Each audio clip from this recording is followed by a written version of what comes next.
Hello! So, Farina is gonna stand trial. Let's see how it goes. Mark my words. This shall be one of the most exhilarating and brilliant shows ever to grace the stage of Fontaine! The trial of the Hydro Archon, Focalor, will now begin! Woohoo! Why are you clapping? Now we're making history! God damn it! Why does it feel like Farina just took over the whole thing? Like, come on! Didn't she just get forced to stand trial for her crimes? Also, even though she's still acting super dramatic, she is taking this seriously this time, right? All right, then. Who will be my opponent in this trial? The court asks the prosecutor to please take the stand. Oh. Thank you, Your Honor. Ah, the betrayal! And I'm a part of it! Yes! Is that so? Very well. Then please speak, witness of Tivat, my accuser and fated opponent. We were so close to getting her to tell us the truth, and it still turned out like this in the end. It's okay though, as long as we can defeat Farina in court, we'll still have a chance to figure everything out.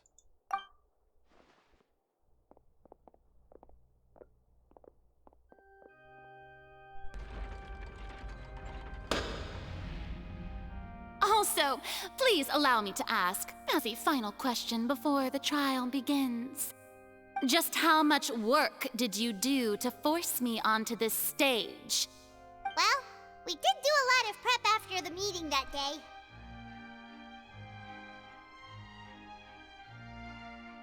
I can go over the tasks assigned to the Spina di Rosula, since they were rather straightforward and easy. Navia, the president of the Spina di Rosula. Most of the people who participated in the disturbance this morning were my subordinates. They changed into plain clothes and came to the Opera House as regular audience members, waiting for the perfect opportunity to incite insurrection against you. The people's resentment against their Archon has been building as more and more of the prophecy is fulfilled. A spark was all we needed to turn smoldering anger into a flame. Moreover, according to our understanding and analysis of you, when something like that occurred, you would likely flee the scene and head to Poisson by yourself. So, we arranged for a second group to lie in wait there. So, you mean, the ones who scoured the settlement for me were also from the Spina? And their goal was to force you to step into the giant magic box so you may personally participate in the greatest magic performance in all of Fontainian history. That's right. That house was a magic box, rather than someone's residence. As the super ultimate version of the setup that I used when I first performed at the Opera Epiclese, the volume of the box was increased by a whole order of magnitude, and the distance it traversed was the entire gap between Poisson and Areneas. Its cargo, of course, was an Archon instead of a human. My thanks, Farina. Without your help, we could never have pulled off such an extraordinary performance. You're welcome? Of course, this performance was only made possible with Father's support. The House of the Hearth spent a massive amount of labor in Mora to pull this off. We had to select a location, construct the giant magic box, dig a tunnel, and open up a path through the water. It was a lot of work for all of us. So, in other words, the earthquake that we felt within the giant magic box was just a normal tremor from the transportation of the whole house? That's right. Apparently so. It wasn't a sign of another disaster to come. Sorry about that. Then, I can guess Nervilette and Cloran's parts. You gathered a crowd, prepared a stage, and made sure that the champion duelist would be immediately ready for a fight. All so that as soon as I appeared on the stage, the trial may commence without a hitch. Am I right? Yes, that is correct. Well, Clorand, I must commend you for your courage. Only the most outstanding champion duelist in all of Fontaine would accept a duel with an Archon without flinching. Thank you. As for you, Traveler, I suppose your role was to keep me distracted with conversation once you found me in Poisson. You'd make sure that I didn't notice anything amiss before revealing yourself as my prosecutor once we'd arrived onto the stage. No, you guessed wrong. Oh? My mission was to give you one last chance. We hoped that you'd share your secrets with us before the magic bags arrived onto the stage. Is that so? Then I suppose I must have missed my final chance. It's fine. It matters not. What's done is done. The stage is already set, so there's no reason to disappoint the audience. Let's see this trial through to the very end. And we shall. Yeah, the only thing we can do now is to judge the Hydro Archon. Still, I can't help but be a little bothered by that conversation earlier. What did Farina want to say to me before we arrived on the stage? Sir Prosecutor, please allow me to pass this along. This is a document that Miss Charlotte applied for and received permission to share with you during the trial. According to her, it should speed up the proceedings. Huh? Charlotte wanted to give us something? Oh, so she's here too! Hey, Charlotte! Oh, let Paimon see. Isn't this the exclusive interview that she did with us before? So she's already finished it, huh? Wait, then that means this document is a perfect timeline of everything that's happened ever since we stepped foot in Fontaine! So in other words, we can refer to this anthology of evidence every time we want to use something from our journey as evidence for an argument! I would never have thought of using it this way. Let's quickly confirm the information in it. Just think of it as a refresher, alright? You defeated the Hydro Archon in the very first duel you took part in at the Opera House. That's one for the history books, all right. I didn't think that you'd wind up getting to the bottom of the case I'd been following all this time. I guess you could also see this as a happy coincidence. This is the first time Monsieur Nervillette had a difference of opinion with the Oratrice. Even the Hydro Archon can't figure it out. A Fatui Harbinger. She's an extraordinary person. Her instinct must mean something. The fortress of Meripede was almost destroyed in a single day. That I didn't witness that scene personally will always be a source of professional regret, I think. According to Monsieur Nervillette, both Child and that whale should have been in the primordial sea at that time. I nearly lost my awesome friend Navia.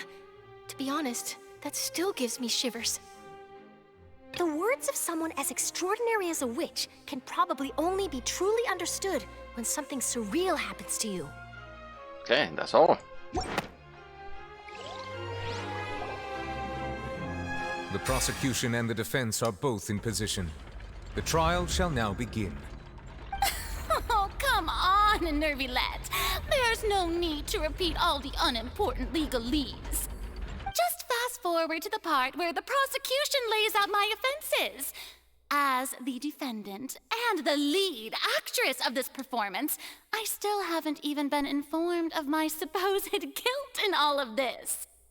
Of course, it is only natural for humans to struggle to understand the actions of a god. However, you will need more than that to convict me of a crime.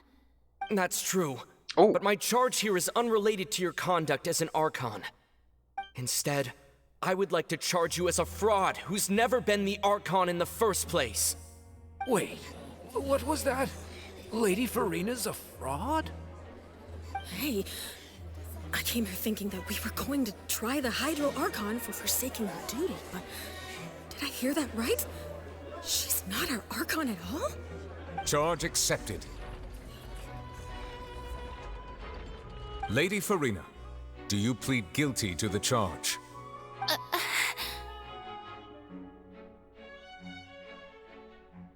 Lady Farina.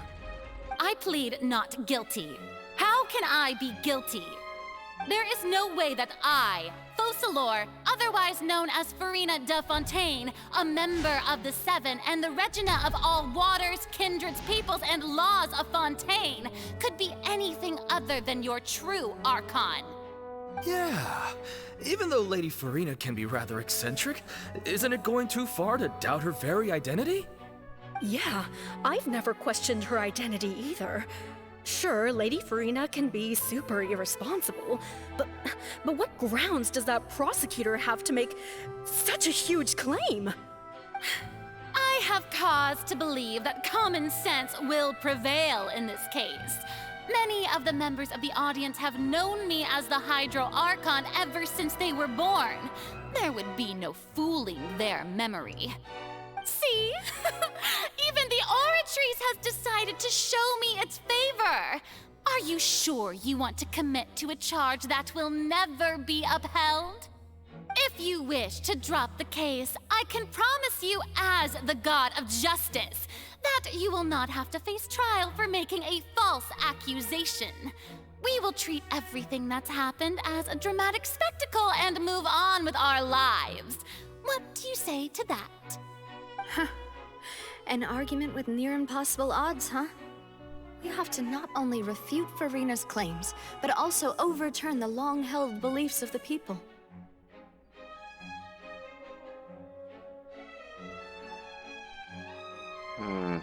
The people only see you as their Archon, because that's their long-held belief.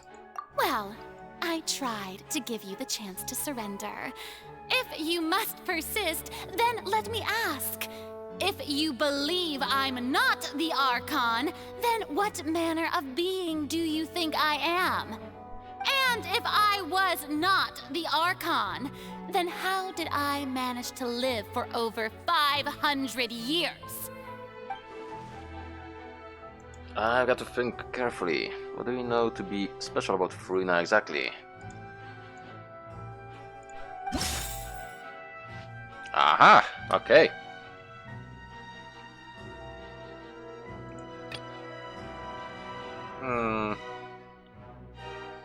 She did probe her. She was attempting to even attack her, and as she said it herself, it was not a challenge at all, so let's try this. First of all, you may be a member of another long-lived race, which would allow you to naturally possess an extended lifespan. And second of all, even if that wasn't the case, there could be other ways to extend your life. Such as a curse. Who gave you that idea? Was it the knave? You'd sink so low as to use a harbinger's words against me. It doesn't matter who gave us the information. What matters is the veracity of the claim. A curse? I once thought it possible that the aura of an Archon might naturally resemble a type of curse. Oh, I forgot. But in light of this claim, perhaps what I sensed was not your divinity, but a curse after all. Neverlet sensed it too, huh? So Farina, instead of an Archon, could you just be a cursed human? Lady Farina is actually a human? Well, it is true that it's extremely difficult to tell humans and gods apart just by looking at them. It's not impossible.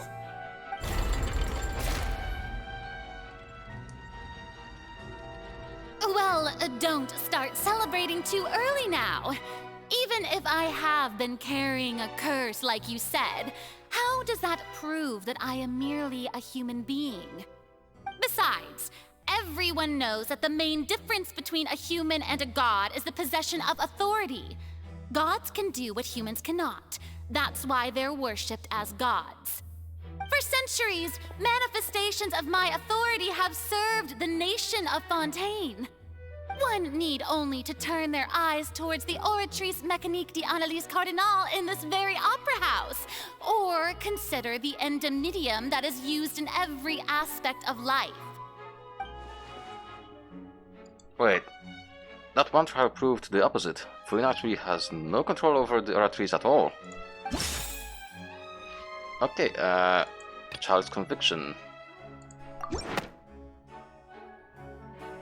You tried to reference the Oratrice, but weren't you as confused as all the rest of us when the Oratrice declared Child to be guilty without any proof? Otherwise, you should have come up with a good explanation for that by now. Didn't I make myself clear at the time? The decisions of the gods are naturally difficult for humans to comprehend. There is no need to provide an explanation. Lady Furina, I believe a reminder of your current circumstances is in order. While the court is in session, the principles of justice and the law must come before all else. While you are an Archon, you are also first and foremost the defendant in this trial. You will prove yourself unable to defend against the prosecution's charges if you continue to withhold vital information against the rules of the court. I never thought you'd use that kind of rhetoric against me. That was no trick of rhetoric, Lady Furina. I've merely reiterated the rules of the court. Rules that all should respect and follow. So, you neither knew why Child was declared guilty, nor did you understand the structure and operations of the Oratrice. Instead of having been created by you, the manifestations of authority you mentioned have been made by the real Hydro Archon, haven't they? The real Hydro Archon? Well, now you're really losing me. It is true that I did not know why the Oratrice gave out a guilty verdict that day. But the Oratrice handed out that verdict unilaterally, and it has been operating independently ever since it was first created. You can't argue that just because a divine creation is flawed, that the god behind it must also be no god at all. She's still throwing out all kinds of excuses. Seems like she's confident that we won't be able to produce proof that she has no power over the Oratrice. Sure, we can put the Oratrice aside for now, but then, Miss Furina, could you give us a brief demonstration of your power as an Archon? My power as an Archon? There are many ordinary citizens in the audience. How can I just carelessly demonstrate the formidable power of an Archon? If that poses a concern, I'm prepared to extend my protection to the audience. You don't need to go that far. A brief demonstration of your power over Hydro should be quite harmless. Surely an Archon can at least match the capacities of a human with a vision. Yeah, let's go with this. Aren't you the Hydro Archon? Or is it that you can't even wield the power of Hydro, much less the authority of a god? Indemnitium! Yes! It's all because of Indemnitium! All Archons derive their power from the faith of the people, and I've converted the people's faith in justice into Indemnitium! No. Thus did I give up all of my divine power to provide everyone with energy for their daily lives. Have you ever seen a more magnanimous god? Wow. Isn't that a huge stretch? Ha! Yeah, no matter how generous an Archon can be, how could they give up all their power? Can a god with no power even still be called a god? Ooh. It seems like nobody's buying Furina's excuse. Finally. Hey, come now, everyone. Please don't stare at me as if I was a liar. I'm still the same Furina you knew, right? The one that you loved. Shouldn't you want to believe in me? Please? You've got to believe me. If what the prosecutor said is true, she really has committed a grave offense. Did she deceive all of us? And all of our parents and grandparents too? And all of our ancestors? Ever since they were born? Enough. That's enough. Tell me then, if I'm not the real Hydro Archon, then who is? If you have no evidence of another Hydro Archon's existence, nor can you find anyone who can back up their claim to be such, then what grounds have you to say that I'm not actually the real deal? Wow, she came up with yet another argument. How can we refute her now? Seems like she really doesn't want to give up.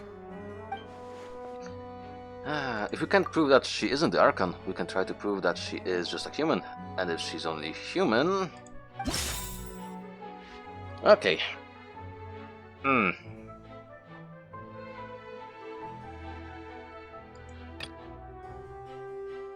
Which could it be?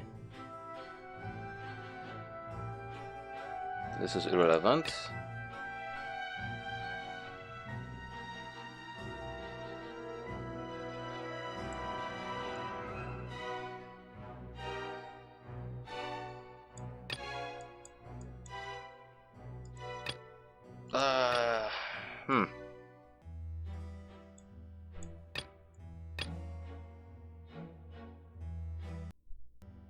I think this may be the one we want to pick. If not, it's gonna be tea time with N. That doesn't sound right. Paimon doesn't think this clue can be used as compelling evidence to build our case. Okay, yeah, I thought so. That's well. Or maybe this. No. That doesn't sound. Okay. Oh, this is irrelevant. Wait, so... Oh, actually... Actually, it could make sense. It has been established that all Fontainians can dissolve in water from the primordial sea. And that means... Since you insist on claiming to be a god and not a human, then there's a method that you can use right here and now to eliminate all suspicions of you being the latter. Miss Navia, please apply to serve as a temporary attorney for the prosecution before addressing the court. Though you act in partnership with the prosecutor, you must still adhere to proper procedure. Super sorry, Monsieur Chief Justice. I swear this really will be the last time that I'll speak out of turn. Now, I've brought some seawater from Poisson. As everyone knows, a massive flood struck the area not long ago, taking many lives, including those of some of my closest friends. So, Miss Farina, would you dare to touch some of this seawater? If we are to believe that you are indeed the real Hydro Archon, touching this seawater would have no effect on you. All it should do is strengthen your case. But if you don't dare to touch it, then we would have basically proved the reverse. Oh, and I must remind you that after the disaster at Poisson, nobody wants to see any more people dissolve. I do hope you'll act prudently and choose the simpler path of admitting guilt. Navia from the Spina di Rasula. The Spina has governed Poisson for many years. I guess her suggestion is valid. If Lady Farina is indeed just a human, she's probably Fontainian like all the rest of us. Would she really dare to try? Oh, is she actually gonna do it?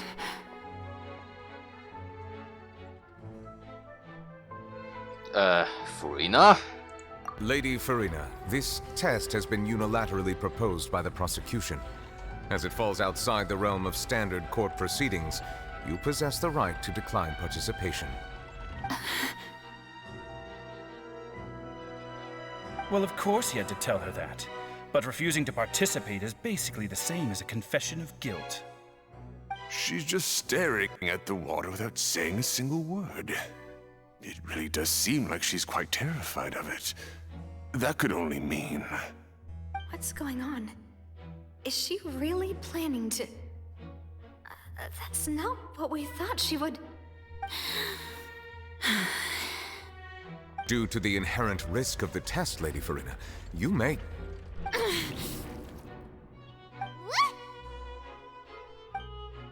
Hey! Wow, she actually did it.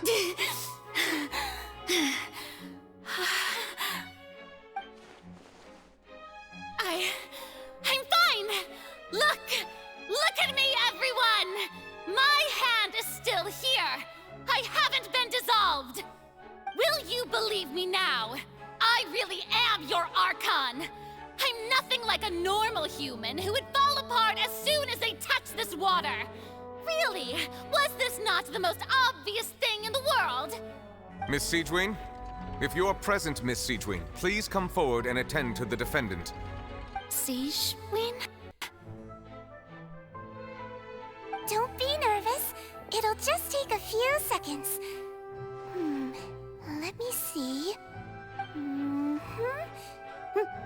That should be enough. Please announce the results of your evaluation to the court, Miss Siegewin.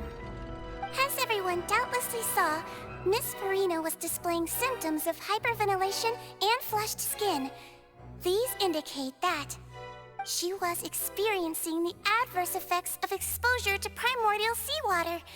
The extent to which she was affected is the same as other humans when exposed to primordial seawater of a similar concentration. Thank you, Miss Siegewin. Lady Farina, you may return to the defendant's stand. Oh wait, what did she just say? I didn't get dissolved! Shouldn't that be enough to prove my innocence? Well, considering your tendency to run from your problems, we did originally prepare a direct sample of the seawater around Poisson.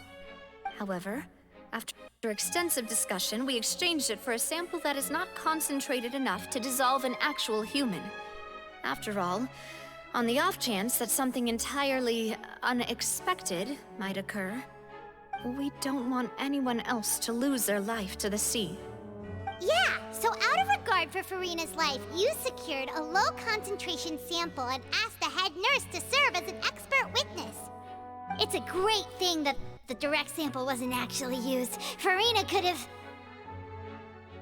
I can't believe... you... Oh. But what really is going on here? Farina can have not known the consequences of touching that water as a human.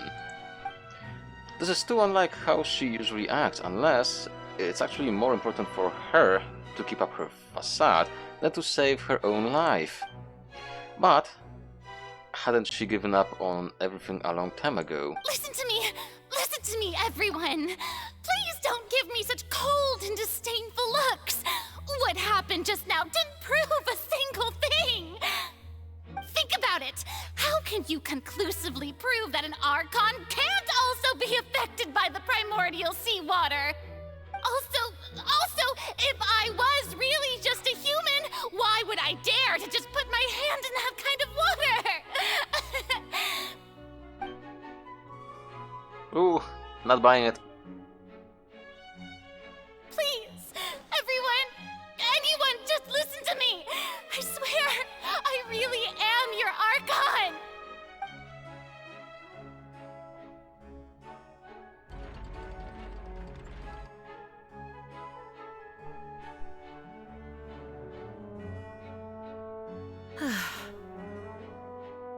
I don't think anything she says at this point will sway anyone. The odds are just too stacked against her now. With all the things that have been said, Paimon doesn't think there's any way left for Farina to win. I believe the time for arguments and presentation of evidence has come to an end. If there are no objections, we will move on to the final judgment.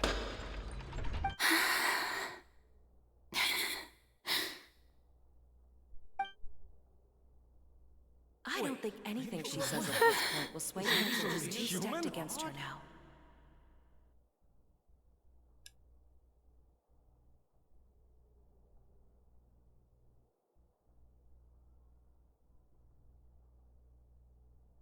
In my capacity as Chief Justice, I shall now render judgment on Farina's misrepresentation of herself as the Archon of Fontaine.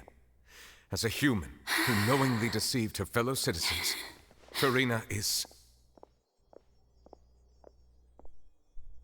guilty.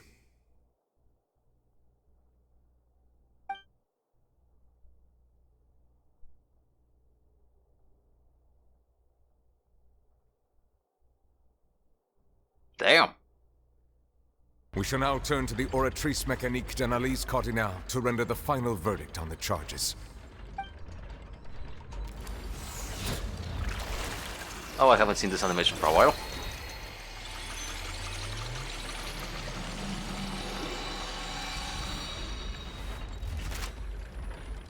And the verdict is... According to the judgment of the Oratrice Mécanique d'Analyse Cardinale, Farina is... Well, what's wrong? What's the Oratrice's verdict? Did the Oratrice just declared Farina to be innocent? No. The Oratrice also displays a guilty verdict. Isn't that correct then? However, the exact wording of the verdict is thus. The Hydro Archon, guilty, to be punished via the death sentence. The death sentence? That's actually one of the available sentences? I've always thought that it was just a myth.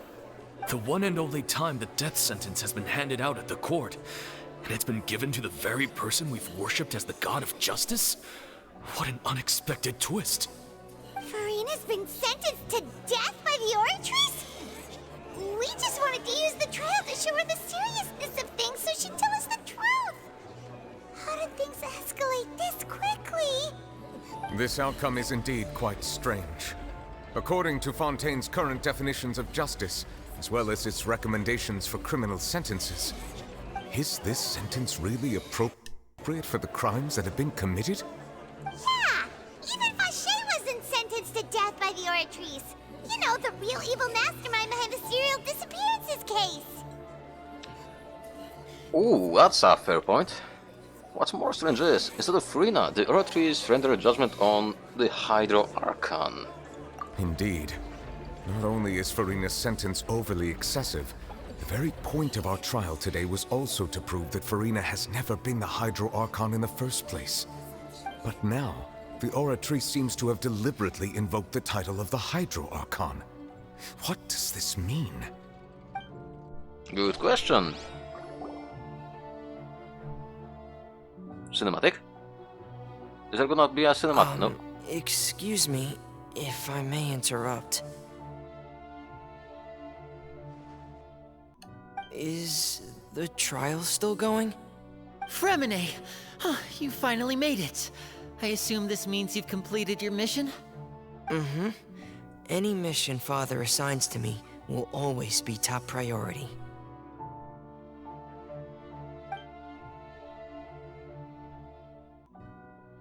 Is that the first prophecy slate? Huh. So the knave privately arranged for Fremine to try and find the missing slate. I looked everywhere and finally found it at the bottom of the sea. It took me a long time to get around some dangerous stretches of water. But has the trial already concluded? Then doesn't that mean I've come too late? Oh no.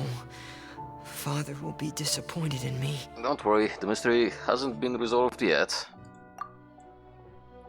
Thank you for your hard work, Mr. Fremine. Please allow me to review the record left on the slate. Traveler, I believe that you have already seen the other existing slates. Yes. I'd like you to come here and confirm their contents. I do remember how they look. Huh? So what do you see? What is it? This looks like...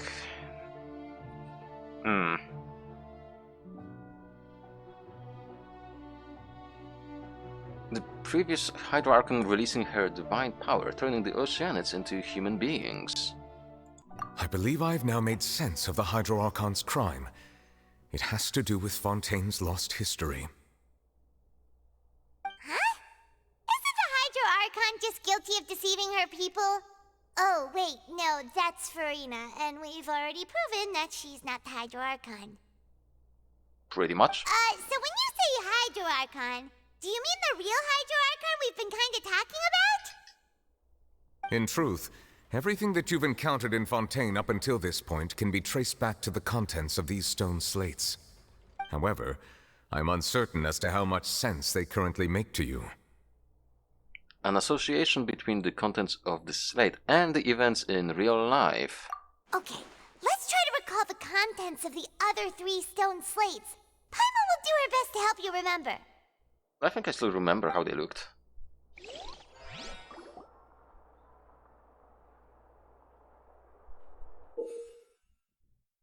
select to check the descriptions of the stone slates to extract key information from them. You can find scenarios related to the stone slates contents in the incidents recorded in the interview notebook. There, you can verify said content. As the verification process continues, the fountain water level in the menu interface will rise.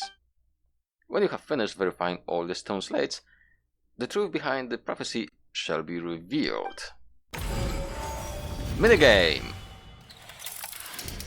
The first stone slate describes what you just said. It seems to show the previous Hydro Archon using her divine power, and then the Oceanids turn into humans. Yeah? Does that mean that Fontainians are transformed Oceanids? Oh, Paimon wasn't expecting that. But if Oceanids can turn into humans, then perhaps this process can be reversed as well. The second stone slate shows Celestia floating in the sky, and the Hydro Archon and her people worshipping it together.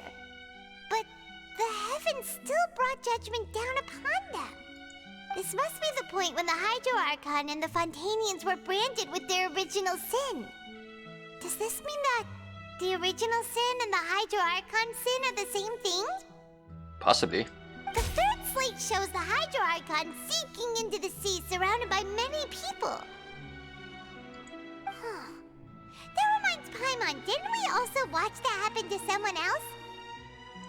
Well, the fourth slate is the prophecy the Fontainians have been talking about. People dissolving into the sea, the Hydro Archon crying on her throne, and so on. We didn't believe that such a crazy disaster could happen at first, did we? But after that incident, it was just a question of when and not if.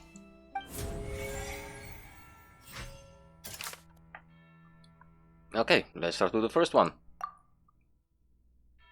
No, that doesn't...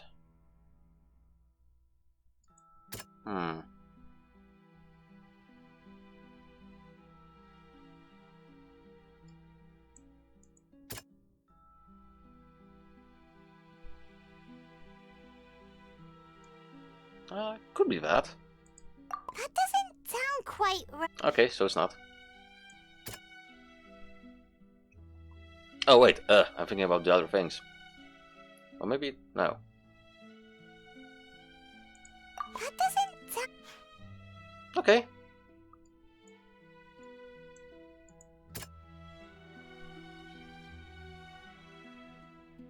Maybe? Yes. We know from the case of the serial disappearances of young women that Fontainians can be dissolved in primordial seawater. And the first stone slate tells us that long ago, the Hydro Archon used her power to turn Oceanids into humans. This might be the reason that Fontainians can dissolve.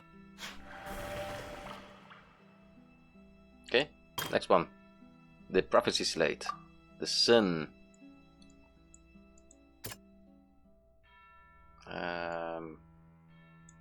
Screw it, let's try.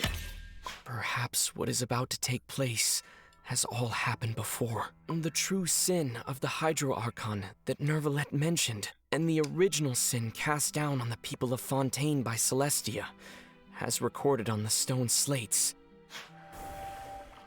Okay. Okay, let's see.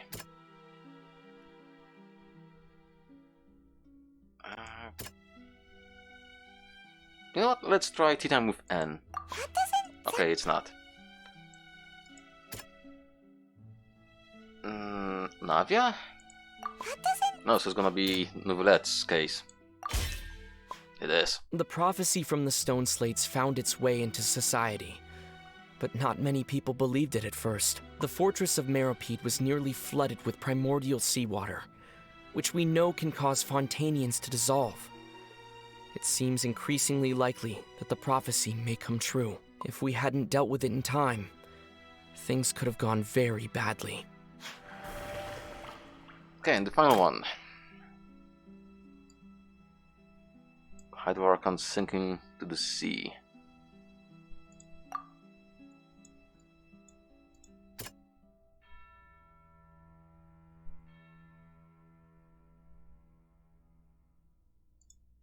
You know what? Let's try this. It's not as simple as falling into the sea. When Navia fell into the sea, her consciousness was subjected to judgment. The stone slates show the people gathered around the Hydro Archon in the sea. Could that be alluding to the same thing? They'll dissolve into the primordial sea but won't cease to exist. Their essence will flow in the seawater, converge, and take the form of an oceanid. So they can be saved, in other words. At least in theory. The Hydro Archon was sentenced to death in court, shocking everyone present. Perhaps this means that her sin was actually Fontaine's original sin. Navia fell into the water inside those ruins, and she nearly dissolved. She was surrounded by the people of Poisson in a court within her consciousness, and was forced to take part in a trial meant to make her stay. The eruption of the primordial sea at the fortress of Maripede was the surest sign that the prophecy was about to come to pass no matter what. The stone slate's contents can all be verified by recent events. If we combine what we know together, loads of truths should come to light.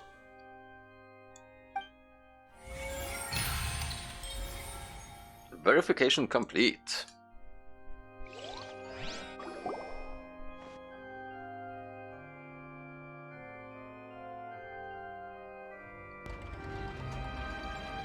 Huh? Oh, Paimon gets it now! So that's how you can make sense of it. But then it feels like we're going to have to share some truly shocking revelations. Let's hear them. The first slate reveals that Fontainians are not real humans. Incredible! Linny, did you hear that? We're not real humans. All Fontainians were originally created by the late previous Hydro Archon, with oceanids as their basis. The evidence for that can be found in how only Fontainians could dissolve in primordial seawater, and how all the girls Vacher dissolved were also turned into oceanids. Oh, and according to Navia, when she was about to get dissolved, she also saw everyone gathered around for a trial, all of them in the shape of oceanids. Indeed. Alright, we are back. Sorry about that. Things happen in the background.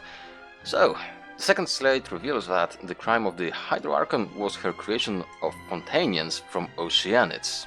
Yeah, and it follows from the content of the first slate that she probably angered Celestia by creating humans without prior permission.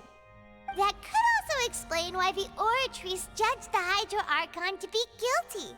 It's to account for that ancient sin. The Hydro Archon's true sin was creating us? And yet, after many hundreds of years, the Hydro Archon's creations have turned around to try to judge the Archon within the Opera Epiclese. The twists of history are often the most unexpected of all. Indeed, and as for the third slate, I'm still convinced that this should come after the fourth slate. Yeah, isn't the image here just like when Navia fell into the sea? So wouldn't it be trying to show the image of the Hydro Archon also falling into the sea once the prophecy has been fulfilled in the fourth slate? The fourth slate depicts the fulfillment of the prophecy as it's already widely known. In the end, the people will all be dissolved into the waters, and only the Hydro Archon will remain weeping on her throne. Only then will the sins of the people of Fontaine be washed away. Did Paimon get all that right? Yeah. You've made some keen deductions. I must say, given how much you still don't know, it is impressive that you've already managed to connect so many pieces of the truth. However, while you were able to decode all the information on the slates, they've also been etched with an additional layer of hidden information using a different power source. When we were at the ruins, I tried to decipher the hidden information recorded in the slates. But since we only had 3 slates at the time, I was unable to come to a full conclusion. Now that the slate collection is complete, I shall make another attempt to decipher the narrative recorded within. If everything goes well, we should finally be informed of the unadulterated truth.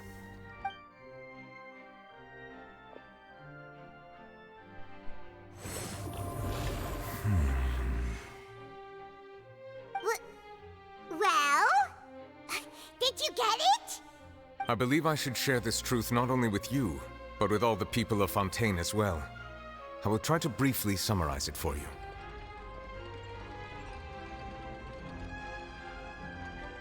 Go on.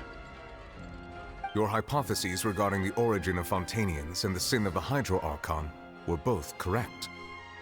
In the Fontaine of old, the previous Hydro Archon sensed the yearning of her Oceanid familiars for life on land.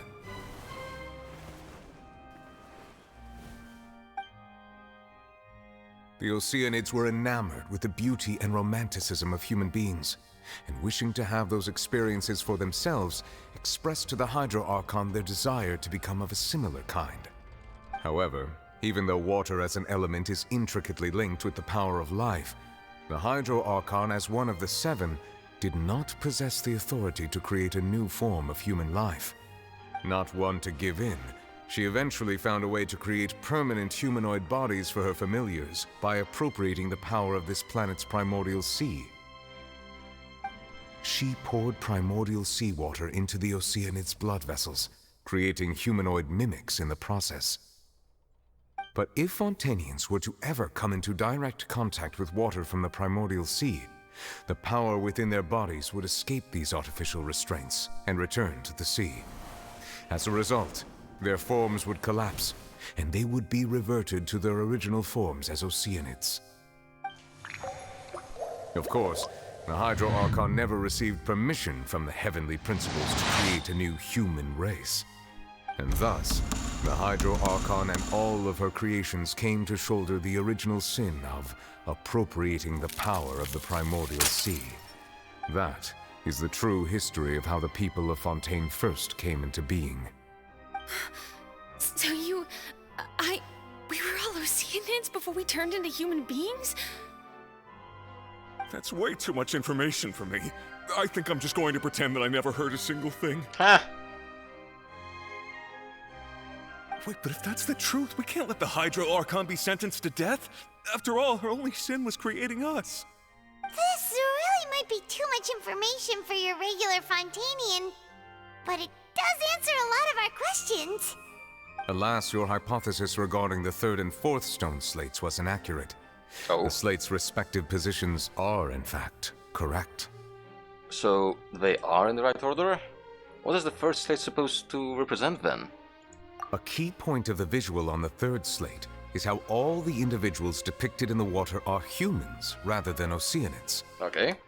They have not been dissolved, which implies that the water depicted in this slate is not water from the primordial sea. The nation of Fontaine is the nation of Hydro, as well as the nation of trials and justice.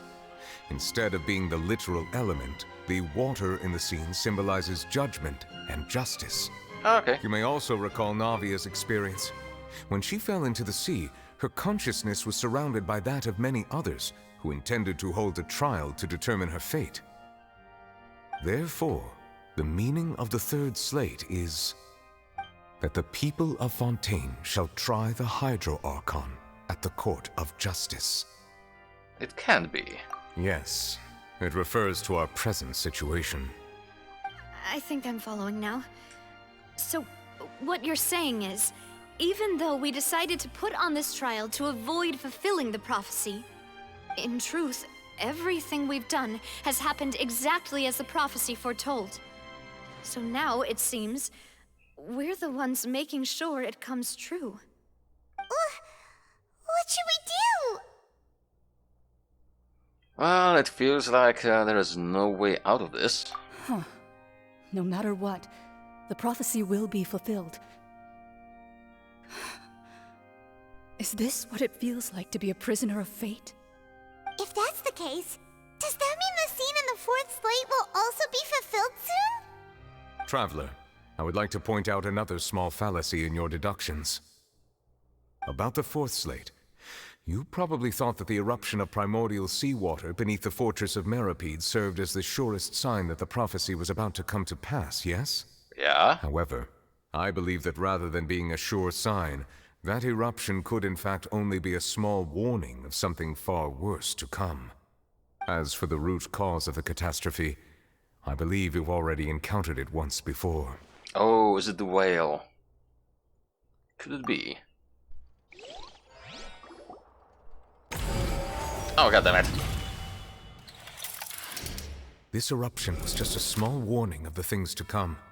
We must find the root cause of the disaster. It's gonna be the whale.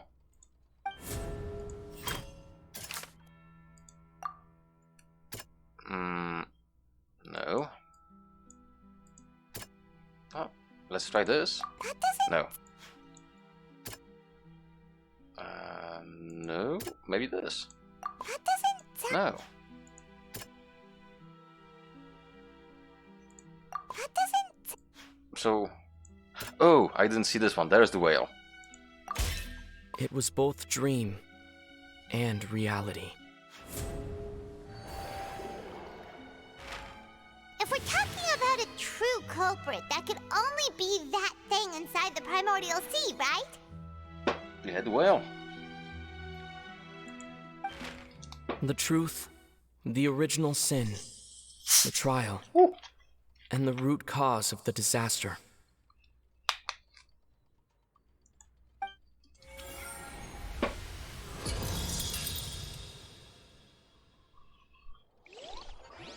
Just pouring some drink. Oh!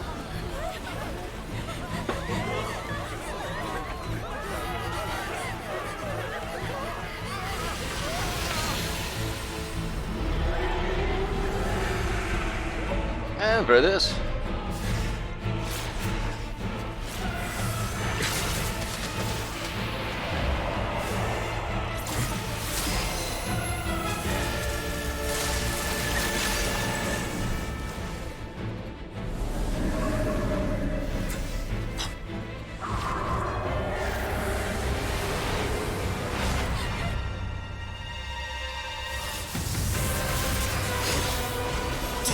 Hey, trata mio.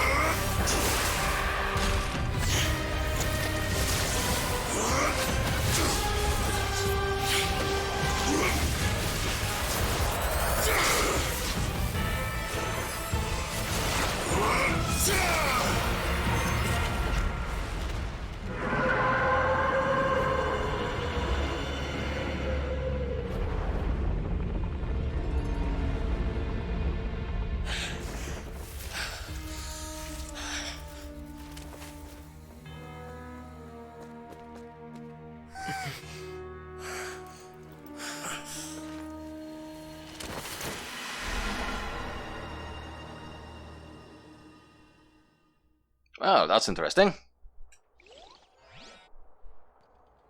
That was way too close!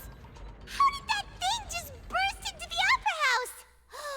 Wait, was that the huge whale you saw in your dream? Yeah, I'd wager that's also the one that child saw when he was young. So we've met it at last. I understand very well why it has chosen to make an appearance here. That whale does not belong to Tevat. It is a monster that has traversed the stars, weeping all the while. It has been greedily consuming the energy from the planet's primordial sea, using it to grow. That is the main cause for the rising sea levels. And once it has finished consuming all of the energy contained within the sea, its next step will be... You said that when the Hydro Archon first created Fontainians out of Oceanids, she filled their blood vessels with primordial seawater. Precisely. That whale finds the blood of Fontainians nigh impossible to resist. Okay. Therefore, when it left the primordial sea, it decided to make its next stop a packed opera house full of food. Food in the form of Fontainians. We just barely managed to push it back, right? In that case, won't it come back to target the people again once it's managed to recover its strength? That is correct. Indeed, it is more accurate to say that we should thank that Harbinger for buying us some time.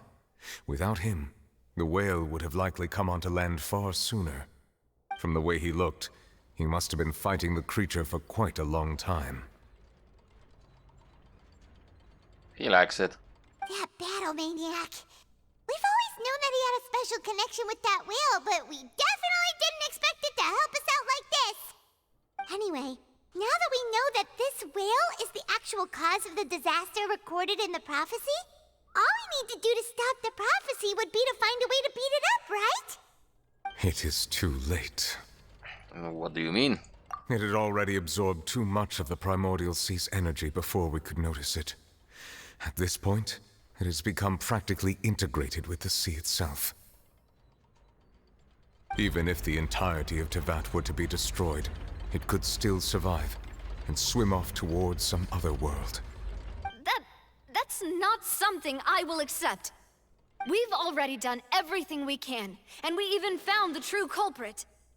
We've come so far. You can't just tell me that the last hurdle is some impossible foe. That's just not fair. Indeed, that's not how a grand performance should end. I'll fight it to the end, no matter what. So the prophecy will be fulfilled no matter what, huh? Unless... Dot. The prophecy. Yes, what has been prophesied will be fulfilled. You may view such things as the history of the future. After everything, it's still words. After everything, it still turned out like this. We couldn't fight against fate. Wait, but if this is all about fate? Just as prophecies are usually only the future as seen from the perspectives of the gods, could things be happening in hidden corners where the gods' gaze does not fall? Ultimately, fate shall serve as your only guide, no matter what will happen in Tevat's future. All you need to do is to play your part. Could it be that even if the prophecy will be fulfilled, there will still be a way to save everyone? Did I miss something? Wait, I forgot about Farina. What was it that she wanted to say to me at that last moment in the giant magic box? What is her real secret? Oh? We continue with a cinematic. What's happening with the oratories? I believe it is preparing to carry out the death sentence.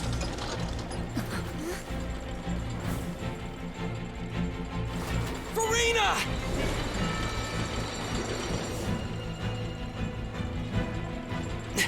No, I still need answers.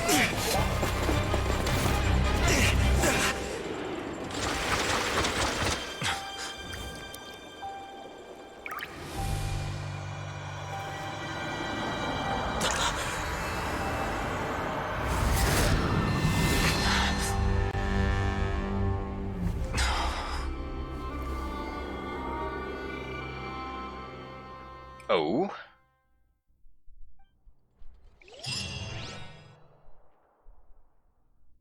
A new character.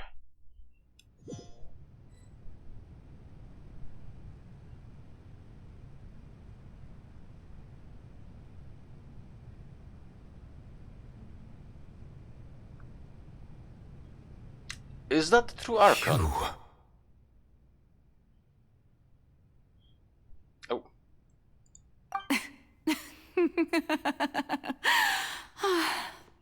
Sorry. That shocked expression on your face is just too amusing.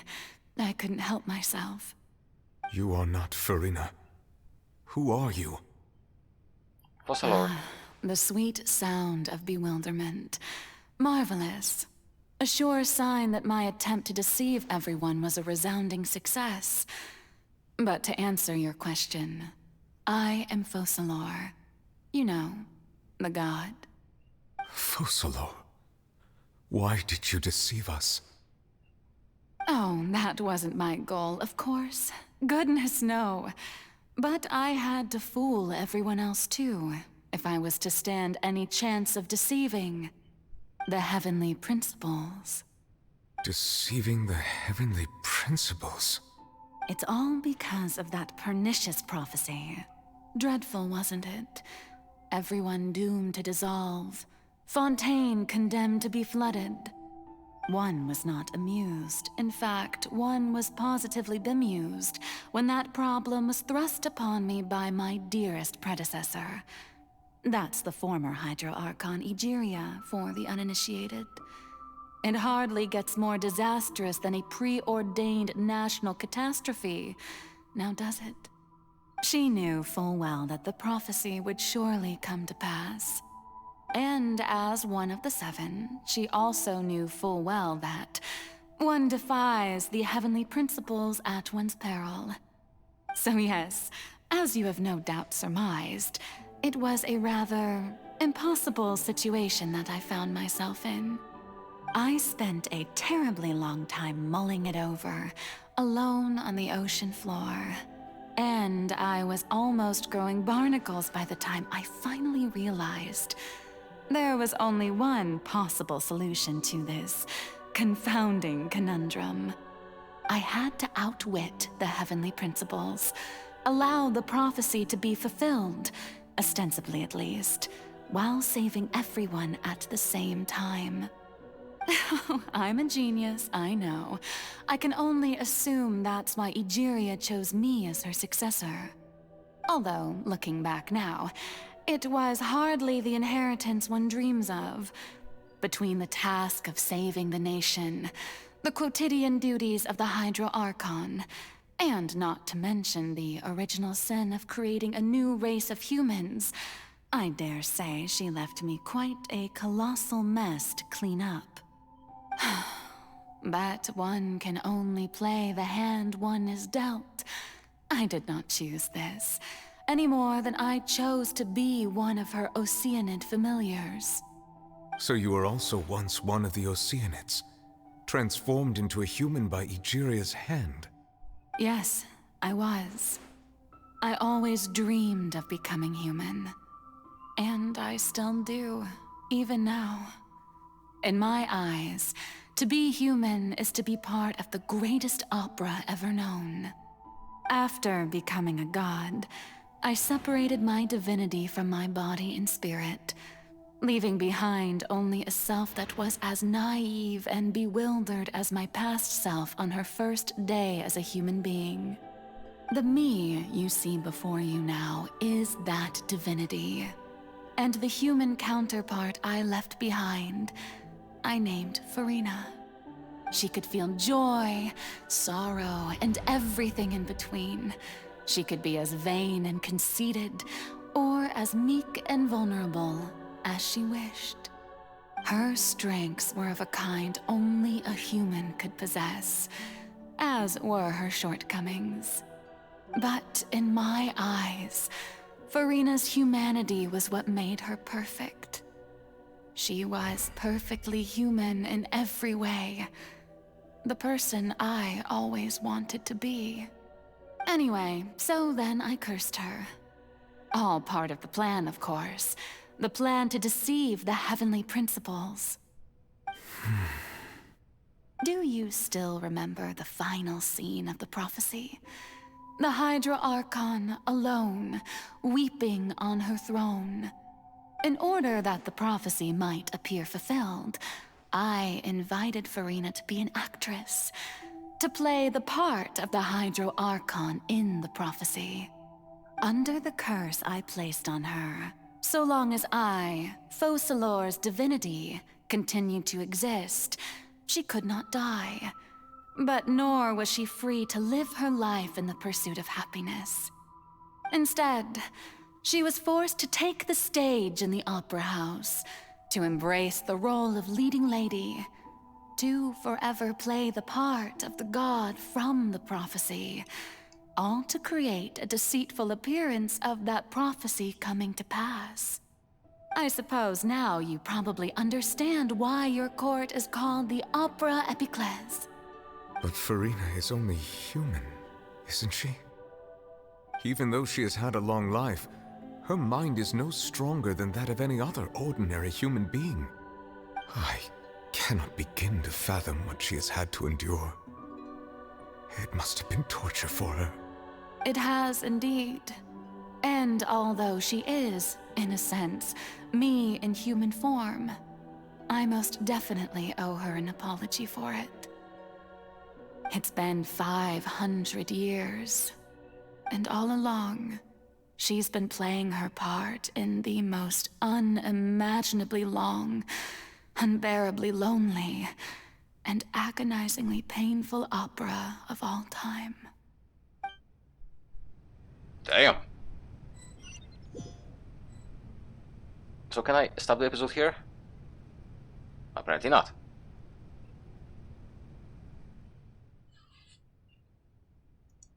I came into contact with Farina's tears? If I remember correctly, tears often contain a being's strongest emotions.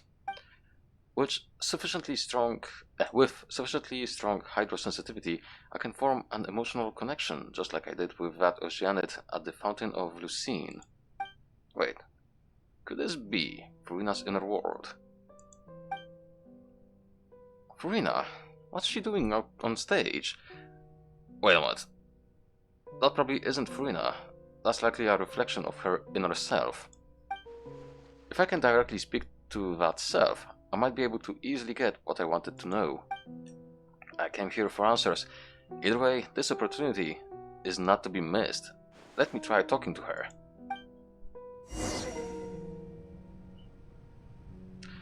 Okay. And this is where we will stop the episode. Oh goodness, ladies and gentlemen, the campaign is, as usual, quite story-packed and, as such, long. So, I'm gonna stop the episode and my session here. Thank you so much for watching. I hope to see you soon, where we will continue the story and probably fight the whale. So yeah, have a good one, folks.